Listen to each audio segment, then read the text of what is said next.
Pronto, show de bola. Imagem, áudio, tudo ok. Show de bola. Cara. Vamos falar um pouquinho aí desse convênio 142, mas antes de adentrarmos aí no assunto, se apresenta aí um pouco para o pessoal te conhecer, ou quem já te conhece também aí. Perfeito. Fala um pouquinho de você. Então, para quem não me conhece, seguidores aí do Igor, eu sou mais um maluco aí que gosta de trabalhar com CMS, mais um louco nessa empreitada. Meu nome é Felipe Rocha, eu trabalho na área de CMS, IPI e ISS. Geralmente quem trabalha com ICMS também acaba abraçando o IPI e também brinco um pouco com o ISS já há um bom tempo. Eu trabalho com a área tributária, já vai fazer 12 anos agora, com consultoria.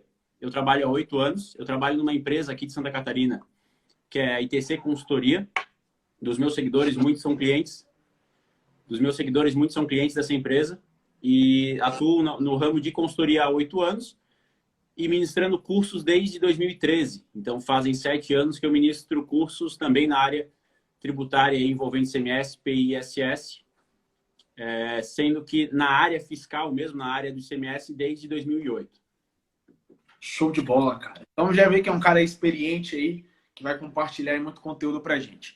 Então vamos lá, vamos bater um bate-bola aqui, uma introdução. Eu começo aqui, jogo para você. E aqui o intuito da live é a gente tratar aqui temas específicos que você acha interessante nesse convênio, temas que eu visualizo também como interessante, e a gente vai trazendo essa sacada aí pro pessoal. Fechou? Então vamos lá. Vou fazer uma pequena introdução aqui antes para a gente começar logo.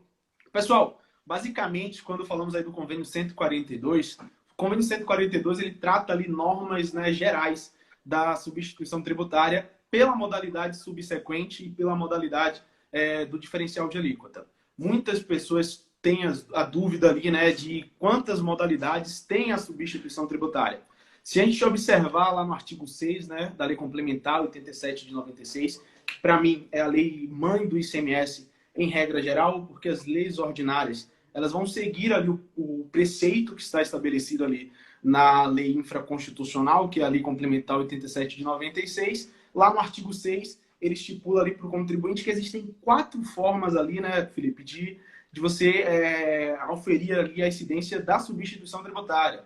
Essas 4 formas, a própria lei complementar ela atribui, né, como subsequente, antecedente, concomitante e pelo diferencial de alíquota. Tá? Pessoas que dizem que o diferencial de alíquota ali é somente uma exceção à regra, que não é uma modalidade. Só que no meu entendimento o texto legal ele deixa claro que está ali dentro de uma das modalidades. Por que o convênio 142 eu acho tão importante para essa aplicação?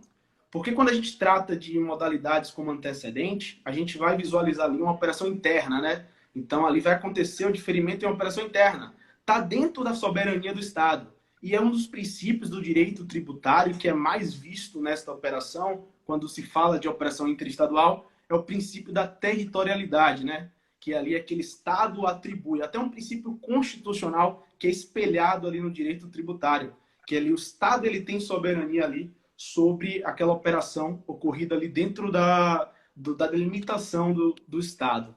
E o convênio e o protocolo, ele vem com esse poder, né?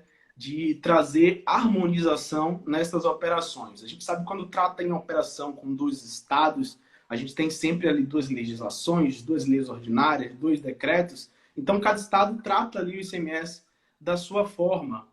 Então, para que isso não ocorra em âmbito de briga fiscal, de guerra fiscal, a gente tem aí o convênio e o protocolo, o convênio que tem um poder maior, né, estabelecido lá pela Lei 24 de 75, que atribui o convênio a possibilidade de benefícios fiscais, de remissões em operações interestaduais e em âmbito geral. Então, a importância do convênio 142 é essa, é de trazer essa regra geral. Tanto que veio outros convênios, como o 52 de 2017, e entre outros convênios que estipulavam normas específicas, e todos eles hoje a gente vê lá específico lá no convênio 142. E o que é que você acha desse convênio aí, Felipe? Então, o convênio realmente ele é de suma importância para quem trabalha com substituição tributária. Você citou aí um breve histórico sobre os convênios que antecederam a ele, né? Nós tivemos o 52 de 2017, antes dele o 92 de 2015. sendo que o 142 de 2018 ele consolidou todos os convênios anteriores, inclusive o 35 de 2011, que trata da MVA original para o Simples, né? E hoje, tudo que se refere a ST subsequente você encontra no convênio, porém, as legislações estaduais e os próprios acordos entre os estados ainda têm a liberdade de criarem regras específicas, né? O que, ao meu ver, dar essa possibilidade de exceção acaba complicando ainda mais algo que já é complexo, né? Que a substituição tributária subsequente já tem um grau de complexidade alto e permitir que os estados criem regras próprias, permitir que os acordos, protocolos ou convênios criem regras próprias, acaba dificultando mais para quem trabalha na área fiscal, né? Mas eu acho que o convênio, para quem trabalha com ST subsequente, tem que ler pelo menos uma vez o convênio, se não mais que uma, porque ali vão ter diversas regras que para o dia a dia, né? Ajuda muito. Inclusive, iria evitar aí várias e várias perguntas que os estados recebem praticamente todo mês, como, por exemplo, uma pergunta que é muito recorrente, né? Ah, mudou meu NCM, o produto não tem mais ST, porque a alteração de NCM tem aí frequentemente, né? Pelo menos de 5 em 5 anos a gente tem uma nova TIP, né? Então, se ler o convênio, se entender o convênio e ver as regras que estão no convênio, várias dessas dúvidas já não existiriam, né? Então, compreender o convênio para trabalhar com ST subsequente é fundamental, né? O interessante quando você fala que ali o convênio ele dita ali a regra geral, só que o Estado ele tem o poder de trazer essa regra geral ali na sua lei estadual, no seu decreto. É até interessante que até a própria Lei 24 de 75, quando ela dita lá nos seus últimos artigos sobre ali a contemplação da validação, né, da retificação, da ratificação do convênio, os estados, eles estipulam, na verdade, a Confaz, né, estipulam ali duas formas de convênio, né? A gente não vê estipulado lá o conceito, mas subentende-se que existem duas formas de convênios. Os convênios impositivos e os convênios autorizativos. Os convênios autorizativos, que não é o caso do convênio 142, vamos tratar ali que é o convênio 52 de 2000, o convênio 52 de 2019, que ele atribui ali a questão da redução da base de cálculo. Ele autoriza ali o Estado a reduzir a base de cálculo. Ele não impõe o Estado ali a reduzir a base de cálculo. E ele faz com que o Estado ele leve aquela legislação ali no seu decreto, ou estipule basicamente essa regra geral ali na sua legislação interna. Então, ali deixa de ser algo simplista, que seria a gente ter o convênio 142 para enxergar a regra geral, e acaba atribuindo ali uma complicação maior, né? Porque quando a gente vai fazer a operação interestadual, eu tenho que olhar a minha legislação e olhar também como a legislação do destinatário ele trata essa operação. Exatamente. As próprias cláusulas do convênio 142, ele até direciona, olha, contribuinte, se você for ali a pessoa que vai reter o imposto no início da fase, olha a legislação lá do estado de destino. Felipe, você até tocou aí numa questão muito interessante, que o pessoal acha que poucas pessoas conhecem, que é a questão ali da MVA original para o Simples Nacional. Fala aí pra gente, para o pessoal que não conhece, a possibilidade ali da MVA original em operação interestadual. Então, essa regra ela já existe desde o convênio 35 de 2011, né? Então é algo aí que tem quase 10 anos de existência. Essa regra para o Simples, ela existe justamente para dar aí uma maior competitividade para o contribuinte do Simples. Não vamos entrar no mérito se é justo ou se não é justo, mas ela, desde 2011, ela dá aí a possibilidade... Não é possibilidade, ela impõe, como você acabou de colocar, é um convênio impositivo e não autorizativo, né? Então, impõe que se aplique a MVA original para contribuinte do Simples. Importante lembrar que contribuinte do Simples, hoje, desde 2018, não é meramente o contribuinte optante pelo Simples Nacional, porque temos a questão do sublimite que existe aí há quase 3 anos agora, né? Então, tem que ser um contribuinte que apura o ICMS pelo Simples Nacional. Então, tem que estar dentro do sublimite de receita. Esses contribuintes, eles têm a vantagem de calcular a substituição tributária do ICMS sempre com a MVA original do estado do destino. Isso desde o convênio 35 de 2011 se manteve até hoje no convênio 142 de 2018. E todos os estados eles são obrigados a respeitar, a aplicar essa regra, uma vez que o convênio, como você colocou, ele é impositivo. já que você levantou esse assunto do convênio impositivo e autorizativo, a gente costuma ver essa situação, essa distinção entre convênio impositivo e autorizativo quando a gente fala de benefício fiscal, né? Crédito presumido, redução de base de cálculo, isenção. Mas no que diz respeito à substituição tributária, a gente tem algo semelhante, né? A gente tem algo semelhante que seria a necessidade de o Estado eventualmente ratificar o convênio mediante um ato do Poder Executivo, a publicação de um decreto. Muitos dos convênios e protocolos firmados entre Estados, eles só produzem efeitos depois que o Estado publicar o decreto internamente ratificando aquele acordo, né? Isso é muito comum de acontecer com o Estado do Rio de Janeiro. A gente observa muitos convênios ou muitos protocolos, né, que a última cláusula prevê que esse convênio produzirá efeitos, ou esse protocolo produzirá efeitos a partir da sua publicação, exceto em relação ao Estado do Rio de Janeiro, que dependerá de ato do Poder Executivo. Então, no que diz respeito à substituição tributária, a gente tem algo semelhante aí ao impositivo e autorizativo, que é essa necessidade de ratificação por parte do Estado, né? Mas, só concluindo ali em relação ao simples, realmente é uma regra que todo mundo tem que saber, apesar de que muitos não sabem, né? Sendo algo que existe há 9 anos. Ajustada. É isso mesmo. A questão do convênio impositivo e autorizativo, com exceção aí do Rio de Janeiro, a gente percebe que quando um convênio ele tem um caráter impositivo, então, para a maioria dos estados, o contribuinte, a partir dali, mesmo pelo qual o seu estado de origem ele não estipule ali em decreto, o contribuinte ele já pode se apropriar de um benefício fiscal ou de algo, como, por exemplo, no estado da Bahia mesmo, que o estado da Bahia não prevê já lá no seu decreto algum benefício fiscal em operação interestadual, o contribuinte ele já pode começar a utilizar mesmo sem ali a implementação no decreto. O interessante, Felipe, é porque assim, a gente trata aqui na live, a gente sabe que tem pessoas que conhecem aí já o conteúdo, que já trabalham na área e tá aqui para pegar sacada, e tem pessoas também que ainda não começaram o estudo ali do ICMS e que estão iniciando aqui agora. E uma das dúvidas também, que é conceito básico, mas eu acho que as pessoas desprezam o conceito legal básico, é que questionam o Simples Nacional. Ele entra até na pauta, né? O Simples Nacional ele paga a substituição tributária. Pessoal, é interessante entender que até a própria Lei Complementar 123, né? Ela atribui lá no seu artigo 13, no inciso 5º, né? Parágrafo 1º, quando ele fala do ICMS devido, o Simples Nacional ele é equiparado às demais pessoas jurídicas. Então, ele tem uma equiparação ali a uma conta corrente fiscal em operação. Ele tem algumas exceções, como essa exceção aí, que é da margem de valor original do remetente do Simples Nacional nas operações interestaduais. Mas lembrando, o Simples Nacional, mesmo que seja em pauta de inconstitucionalidade, na jurisprudência a gente vê muito essa questão de tratar que é inconstitucional. Por quê? Porque até a própria Constituição Federal, quando traz ali a questão do regime simplista, ele usa ali um conceito constitucional, né? Vou tratar ali os iguais de formas iguais e os diferentes de formas diferentes. O princípio da isonomia.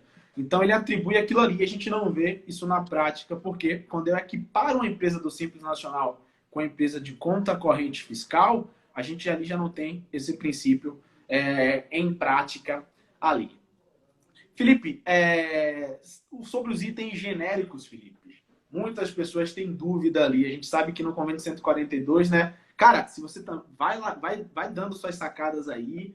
Tem alguma parte boa desse convênio aí que também você tem para trazer para a gente aí? Então, você veio comentando ali sobre a lei complementar, eu lembrei de algo que, apesar de não ser algo que auxilie na prática, é interessante para entender o contexto, o que levou até o que temos hoje, né? Essa redação do convênio 142 de 2018, que anteriormente foi 52 e antes disso 92, se nós analisarmos no histórico, tudo teve início lá com a redação do Simples. Você citou aí o artigo 13, né? Da Lei 123. Esse artigo 13, no inciso 13 ali do parágrafo 1º, ele traz na linha A quais os produtos podem ser submetidos ao regime da ST para o contribuinte do Simples. E isso foi algo trazido lá pela Lei Complementar 147 de 2014. E foi essa lei que deu origem ao Convênio 92 de 2015. Então, foi a alteração no Simples, a alteração no artigo 13 da Lei Complementar 123, que deu origem a essa unificação do regime da ST que nós tivemos em âmbito nacional. Que teria teria a intenção de ser uma unificação, mas no fim das contas não é uma unificação, né? Porque a gente tem 25 anexos de mercadorias, aí mais de 1.000 mercadorias que podem ser submetidas ao regime da ST, cabendo a cada estado optar por aplicar ou não, né? Cada estado que vai decidir se aplica ou não o regime da ST. Como eu falei antes, essa autonomia que os estados têm, né, acaba dificultando mais a prática aplicar na prática o regime da ST. Mas sobre o que você falou por último, itens genéricos. Sim, sim. É muito comum, né, de pegarmos itens que se encontram em dois segmentos, né? Como itens que são utilizados no segmento de autopeça, mas também faz parte do segmento de material de construção, né? E para isso, desde 2018, a gente tem previsão no próprio convênio, salvo engano, acho que é a cláusula 7ª, parágrafo 7º, que diz que eu devo observar o segmento para enquadramento da mercadoria no regime da ST. Então, quando a gente fala de um item genérico, a gente tem que analisar a especificação desse item, para que ele foi produzido, qual que é a sua utilização, para definir em qual segmento se aplica, né? Qual segmento ele se enquadra. Porque isso vai influenciar na MVA, né? Se é um material de construção, a MVA é X. Se é uma autopeça, a MVA é Y. Né? E, por exemplo, um parafuso ele pode ser um material de construção, né? Para uso em caixaria, mas ele pode ser um parafuso para vedar o botijão do cárter, né? Para vedar ali uma parte do veículo para não vazar o óleo. Então, ele tanto pode ter uma aplicação quanto outra. Aí, nesse caso, requer análise da característica do produto para enquadramento no segmento correto. Show de bola. Pessoal, para quem nunca ouviu falar de segmentação, o que é a segmentação? Lá no próprio convênio 142, como o Felipe citou lá na cláusula 7ª, ele traz ali um preceito, que é um preceito que eu chamo de conclusão da análise. Que ali ele diz que para que se enquadre a substituição tributária, a gente tem que analisar o NCM, o item, a descrição e o segmento. Então, Igor, como é que eu tenho que analisar isso?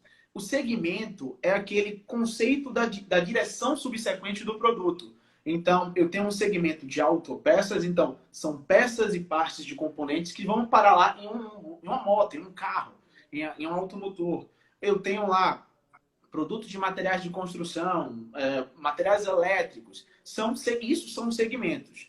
E dentro de cada segmento, o convênio 142, depois lá da figura do convênio que trouxe a especificação do código especificador da substituição tributária, porque antes de 2015, os estados eles poderiam colocar um produto na substituição tributária a qualquer tempo. Então era uma confusão. Imagine se hoje, a todo momento, o pessoal pergunta, cara, esse produto aqui é da substituição tributária ainda? Esse produto passou a ser substituição tributária? Isso, hoje, a gente tendo ali um parâmetro estipulado pelo convênio 142, só que antes não tinha. Depois, com a criação da figura do SEST, a gente começou ali a ter enquadramentos por segmento. Então, esses segmentos são direcionamentos que essa mercadoria vai ter na operação subsequente. Mas a própria cláusula 7ª, né, ele diz ali para o contribuinte que, olha, será aplicado a substituição tributária se na operação tiver o NCM igual à descrição, igual à segmentação. É a mesma coisa de eu tratar aqui, olha, eu vou fazer uma operação, movimentar uma mercadoria que é disjuntores.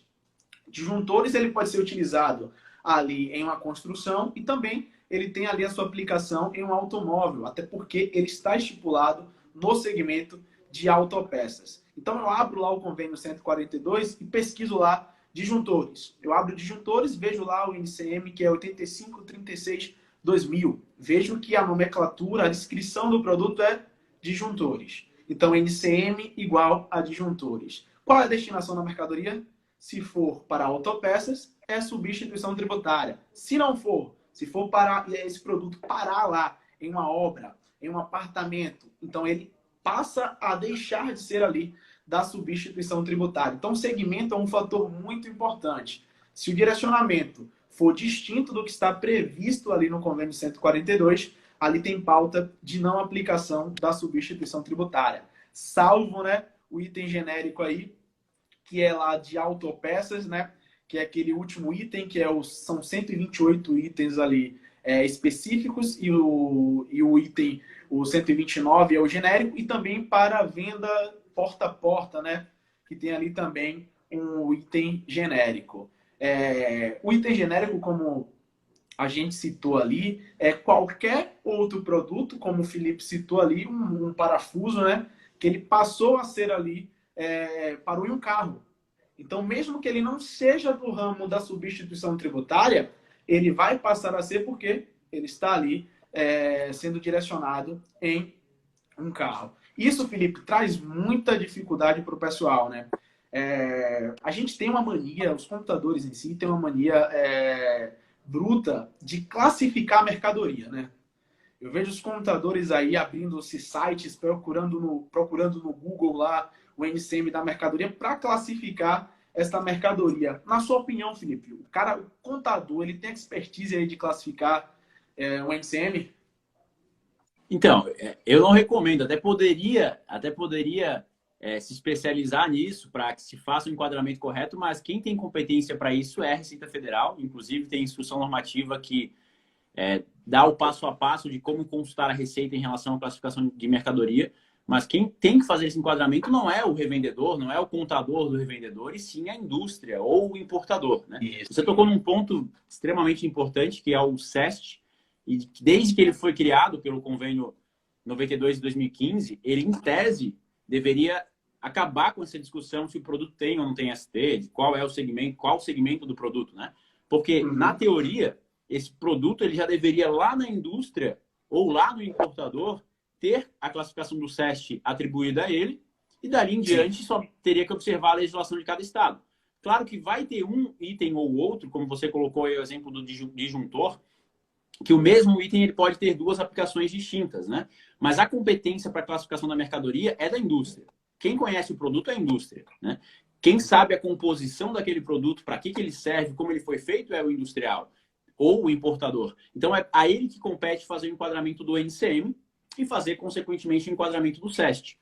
O contador, se for tentar fazer isso dando um Google ou abrindo lá o portal Cosmos e vendo o que eles sugerem, ele vai acabar enquadrando errado, né? Então, o mais adequado, claro que a não ser que o cara tenha experiência, né, absurda, mas o mais adequado é consultar a Receita Federal sempre que houver aí dúvida a respeito da classificação da mercadoria. E o correto enquadramento do NCM e o correto enquadramento do SEST vai evitar muita dor de cabeça nas etapas seguintes. Porque o revendedor, o comércio, seja ele atacadista ou varejista, ele não tem que ficar quebrando a cabeça para saber qual é o SEST daquele produto. Isso já tem que vir na nota, né? E esse, inclusive, é um dos pontos que, ao meu ver, devem ser destacados do convênio, eu até anotei aqui para não esquecer, que é a cláusula 20ª. A cláusula 20ª do convênio, que fala sobre a obrigatoriedade do SEST nos documentos fiscais. Geralmente, eu fixo a legislação estadual e acabo não fixando a própria legislação federal, né? No convênio, a gente encontra na cláusula 20ª essa previsão de que o SEST tem que constar nos documentos. E o importante de se destacar aí é que a legislação diz que é obrigatório, inclusive se a operação não estiver sujeita ao regime da ST. Por quê? Se no outro estado tiver ST, já tem que ir com a informação no documento fiscal, né? Por exemplo, Santa Catarina agora, no mês de abril, Santa Catarina retirou as autopeças da ST, desde 1º de abril. Mas se uma indústria de autopeça de Santa Catarina vender para a Bahia, por exemplo, na Bahia a autopeça tem ST ainda. Apesar que o catarinense não será o responsável pelo recolhimento, porque ele denunciou os protocolos, ele tem que destacar o SEST na nota. Porque o contribuinte baiano ele vai identificar através do SEST que aquele produto ele se enquadra no segmento X e, consequentemente, está sujeito ao ST. A maioria das pessoas elas ficam vidradas ali nessa operação. Acho que elas só analisam todas as informações da nota que vão parar lá no SPED, quando é a obrigatoriedade do SPED. E eles deixam de levar em conta que o próprio convênio 142 ele traz ali como uma obrigatoriedade. Então, se nessa posição a gente tem um produto que é da substituição tributária, só que naquele momento, naquele fato específico, não está sendo tributada a substituição tributária, tem que constar ali o código especificador da substituição tributária. E em questão de classificação, é até interessante, Felipe, que isso vai fazer um ano atrás, que me fez estudar a merceologia, que é uma ciência básica de classificações da mercadoria, foi quando eu fui a uma loja de material de construção, cara. Eu queria... O pedreiro lá, que foi fazer uma obra em casa, pediu os parafusos. Eu cheguei lá na casa de material de construção, né? Perguntei lá, olha, eu quero tal parafuso. Chegou lá, o cara me trouxe uns 6 tipos de parafuso. Cabeça achatada, cabeça fina.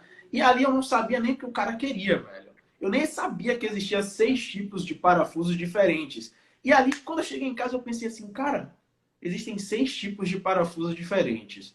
Se um cliente manda para mim para eu classificar um negócio desse, eu vou falar o que para ele? Olha, cara, o responsável é a indústria. Na maioria das vezes, o cara fala o quê? Espera que eu vou pesquisar e mando para você. Aí o cara abre lá o Google, no site Cosmo, que já tá famoso o site Cosmo aí, e pega lá um NCM, não sabendo ele que tem 6 tipos de NCMs para o produto de parafusos. Então, pessoal, isso só não envolve o ICMS. Por quê? Uma classificação fiscal da mercadoria feita de forma errada, até porque o NCM não é uma classificação fiscal, é uma classificação gerencial, então já traz preceito ali, que é a indústria, a pessoa responsável, ela pode trazer ali para o contribuinte um pagamento maior de tributos, pode deixar de classificar um tributo no regime que é correto, pode trazer pauta lá de pagamento de IPI quando não é para pagar, uma alíquota de IPI quando deveria ser uma alíquota menor. Então, por isso que é importante, aqui a gente trata de grandes empresas e de pequenas empresas também, porque a gente fala de classificação fiscal, mas isso afeta as pequenas empresas de uma forma tão grande, porque até chegar ao consumidor final, vai iniciar lá da indústria e vai passar por esses pequenos comércios. Então, tem que ser feito correto lá desde o início. Felipe, tem alguma sacada boa aí que você tira também desse convênio aí? Alguma cláusula que te chama a atenção aí? Que o pessoal pode... Só para complementar o que você falou ali, que você contou a história dos 10 parafusos diferentes ali. Para quem tem interesse em estudar classificação de mercadoria, tem que estudar a NEST. Quem tem interesse em entender classificação de mercadoria tem que estudar a NEST. A NEST, porque na verdade classificação de NCM não é uma norma estritamente brasileira, né? É uma norma comum do Mercosul. O próprio nome já diz, né? Nomenclatura comum do Mercosul. E a NEST, quem normatiza, né? É o Ministério do Comércio Exterior, o MDIC, que traz ali diversas regras a serem observadas para classificar um produto. Eu já parei para estudar a NEST algumas vezes, porque a gente desenvolveu internamente uma ferramenta de consulta de tributação por NCM, e para isso a gente precisou estudar alguns NCMs, né, a fundo. Em alguns casos, a classificação do NCM requer uma análise técnica gigantesca. Por exemplo, esses dias eu peguei um caso de um cliente num curso que ele queria saber sobre o benefício do produto dele, se enquadrava ou não. Para isso, tinha que entender se o produto dele era um artigo têxtil ou não. E para entender se é um artigo têxtil, tem que analisar lá na NEST. O que é considerado um artigo têxtil? Aí é o produto composto por 60% de filamento. Tem toda uma regra na NEST para enquadramento do produto. Então, se quer estudar classificação de mercadoria, tem que destroçar a NEST. É gigante, mas tem que destroçar pelo menos no capítulo ou no grupo de NCM que é de interesse da empresa, né? Isso. Agora, a gente trata aqui do NCM porque a gente visa como o âmbito do Mercosul, né? Que é a nomenclatura comum do Mercosul, que é trazida ali. Na verdade, a gente fala, né? Tudo que está no Brasil vem do exterior. Se a gente tem um frete CIF, FOB, foi porque veio lá do onboard, do exterior. No mercado do internacional, a gente tem mais de 10 tipos de fretes. E isso eu aprendi na prática quando eu trabalhei com importação, que eu vi ali tantas modalidades de fretes, eu falei, não, cara, tem que entender essa questão do mercado exterior ali. E não foi diferente. A gente trouxe ali o NCM com os princípios trazidos ali no sistema harmonizado, né? Que ali tem uma configuração de 6 dígitos. Hoje a gente tem 8 dígitos ali no NCM, porque 2 são incluídos ali pela questão da nomenclatura comum do Mercosul. E por que tem que ter essa especificação que o Felipe citou aí para a gente classificar? Porque cada segmento daquele NCM ali, suas seções, seus capítulos, ele destina ali um direcionamento da mercadoria, né? A gente vê que a merceologia, que é uma ciência que estuda a aplicação técnica e a aplicação comercial da mercadoria, a gente visualiza isso em cada dígito do NCM.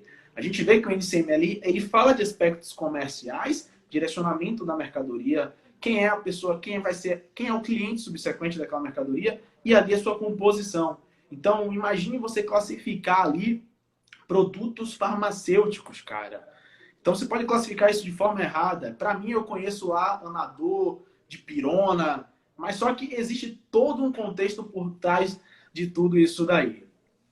Então, Perfeito. Felipe, o interessante também que é uma discussão, eu não sei se você concorda ou não, eu vejo o diferencial de alíquota como uma das modalidades da substituição tributária, pela questão do próprio texto da Lei Complementar 87 de 96. Algumas pessoas também dizem que é uma forma de recolhimento ali, mas não vê como uma das modalidades. Também, para mim, cai na mesma primícia, porque quem não conhece, foi até uma pergunta que foi feita hoje em um dos grupos que a gente tem aqui, que o rapaz falou, cara, eu comprei um material, um produto, né, para uso e consumo, e esse produto foi da substituição tributária. Aí o cara falou assim, olha, veio lá um imposto destacado, o ICMS retido, o que é que eu vou fazer ali? Então, eu vou ter que recolher a DIFAL normal, né? O diferencial de alíquota é um imposto que a gente vê 6 formas de cálculo ali espalhada em todo o Brasil lá, né? A gente tem aqui a base, por exemplo, aqui na Bahia, a gente é conhecido como base dupla. A gente tem ali a base principal, a gente expurga a alíquota interestadual, implementa a alíquota interna, depois aplica o cálculo da diferença. Aí, no seu estado, Felipe, como é feito esse cálculo da DIFAL aí? Dessa mesma forma ou... Se eu não me engano, o Bahia foi o primeiro estado a usar, a gente chama aqui de diferencial por dentro, a base dupla, né? Porque Isso. a lei da Bahia que instituiu isso foi de 2015, né? Isso. Nos outros estados isso começou bem depois. Por exemplo, o convênio que instituiu essa regra, claro, o atual é o 142 de 2018, né? Ele Sim. traz lá na cláusula 12ª. Inclusive, esse cálculo do DIFA por dentro que motivou a ADI, a ação direta de inconstitucionalidade do convênio 52, né? Mas Isso. só respondendo a sua pergunta para depois entrar no mérito. Em Santa Catarina, ainda hoje, 2020, ainda hoje é uma zona completa o cálculo do diferencial. Por quê? O nosso estado ele implementou aí o cálculo do DIFA por dentro, ou base dupla, que seria a regra de pegar o valor da base do ICMS de origem, excluir o ICMS próprio, dividir por 1 menos o coeficiente da alíquota interna, multiplicar pela alíquota interna e subtrair o ICMS próprio. Né? Essa modalidade de cálculo, esse DIFA por dentro, a gente instituiu só, o nosso estado, no caso Santa Catarina, instituiu só para mercadorias sujeitas ao regime da ST. Não instituiu para mercadorias do regime normal de tributação. Uhum. Então, hoje nós temos 2 normas vigentes. Uma norma para produtos com ST e uma norma para produtos sem ST. Né? O que causa uma confusão gigantesca. Só que aí, em contrapartida a isso, o nosso Estado vem respondendo consultas, que aí vocês têm, acho que é Conselho dos Contribuintes, não sei qual é o nome dado aí ó, Sim, ao órgão que... Aqui a gente tem o nome de COPAT, né, que é a Comissão de Assuntos Tributários Permanentes. E a COPAT ela vem respondendo desde 2017 que o DIFA por dentro, ou a base dupla, deve ser considerado como regra geral, inclusive para mercadoria sem ST. Ou seja, a norma diz uma coisa, as respostas de consulta diz outra. Né?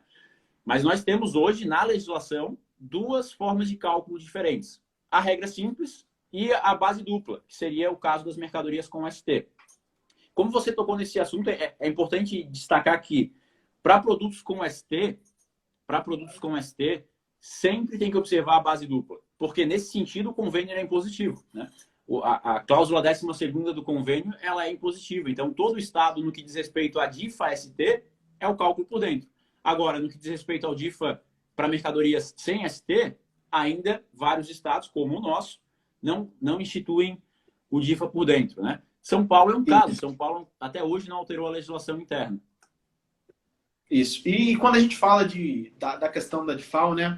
Em 2015, que a gente teve aí esta alteração do cálculo da DIFAL, que eu percebo que muitas pessoas nem conhecem ali o DIFAL pela substituição tributária, que é o mesmo parâmetro que o artigo 155, parágrafo 2 da Constituição Federal prevê ali, né? Que ali é o cálculo feito pela diferença, isso estipulado ali no artigo 155, parágrafo 2. Só que no convênio 142, ele estipula ali, olha, o mesmo parâmetro. Toda vez que você compra de fora do estado, em operação interestadual, que destine a mercadoria para uso, consumo ou imobilizado, tem pauta ali de discussão do diferencial de alíquota. E o convênio 142, trazido ali com pauta da Lei Complementar 87 de 96, ele atribui ali, olha, é o mesmo parâmetro do artigo 155, parágrafo 2. Só que, ali na operação, o produto tem que ser da substituição tributária. Então, ali gira uma discussão em questão da responsabilidade. Como é que fica a questão da responsabilidade? Segue a mesma regra ali para a operação normal. Se tem convênio ou protocolo estipulado, é o remetente que vai recolher. Se não tem convênio nem protocolo, é o destinatário. Outra coisa, se tem convênio e protocolo e o remetente não recolhe, o destinatário recolhe por responsabilidade solidária. Então, é a mesma primícia do diferencial de alíquota, somente com um produto que é da substituição tributária. Essa primícia do cálculo da DIFAL, praticamente todos os estados geram uma grande confusão, né? Até porque hoje a gente não tem uma harmonização de cálculo entre todos os estados. Cada ente aí do sujeito ativo, estado e o distrito, ele visa da sua forma ali de aplicação. Então, por isso que gera todas essas confusões. E ainda tem mais a questão do recolhimento, né? O convênio 142, ele trata da GNRE, mas tem estados que o próprio convênio diz, olha, regra geral, recolhe pela GNRE, mas também você tem que observar a imposição do estado. Aí você pega estados e diz assim, olha, GNRE não, pai, você vai recolher aqui algo específico do estado, que foi até uma pauta aí de uma das suas respostas que você deu aí essa semana para um pessoal no seu Stories, salvo engano. Então, tem que observar também a imposição ali do Estado. E em questão de responsabilidade, Felipe, traz aí também uma característica para a gente aí nessa responsabilidade de recolhimento, porque as pessoas têm muitas dúvidas, né? Quem é o responsável pelo recolhimento? É o remetente? É o destinatário? Quando? Quais são as hipóteses? Perfeito. Quando se fala de responsabilidade pelo recolhimento, no que diz respeito à mercadoria para consumo do destinatário, que daí seria o DIF-ST, causa uma confusão ainda maior, né? Porque daí a gente traz aí, puxa junto o convênio 93 de 2015, daí mistura tudo, que daí fazem confusão de responsabilidade do remetente independentemente de acordo. Então vamos separar as coisas, né? Quando a gente fala de substituição tributária, convênio 142 de 2018, seja o cálculo através de MVA para revenda, através de preço de pauta, ou o cálculo do diferencial de alíquotas, não importa, né? Falando de substituição tributária subsequente, o destinatário tem que ser um contribuinte do CMS. Se o destinatário não é contribuinte, não há que se falar em convênio 142, né? Então, a primeira distinção a ser feita é, quando que eu utilizo o convênio 142? Quando o destinatário for um contribuinte do imposto, né? Quando que eu utilizo o convênio 93 de 2015? Quando o destinatário for um não contribuinte. Então, eu separo as duas coisas. Analisando o convênio 142, como você falou lá no princípio, né?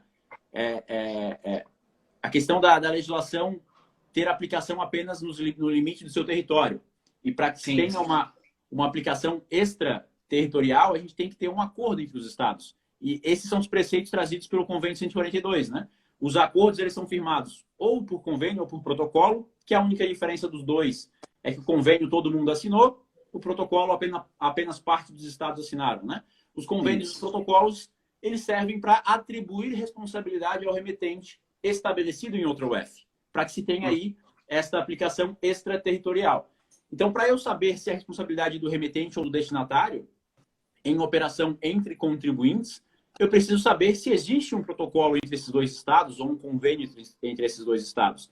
Se existe um protocolo ou um convênio entre os estados, regra, a responsabilidade é do remetente. Ele tem que pagar, seja o ST por MVA ou preço de pauta, seja o DIFA-ST se a mercadoria for para uso próprio do adquirente. Então, essa é a regra. Produto ST tem protocolo ou convênio, remetente é quem paga. Produto ST não tem protocolo, não tem convênio, destinatário é quem paga. Produto não é ST, sempre quem vai pagar o DIFA é o destinatário, né? Aí não podemos confundir com o convênio 93 de 2015, que só esse assunto renderia mais uma live de 1 hora, né? Com certeza.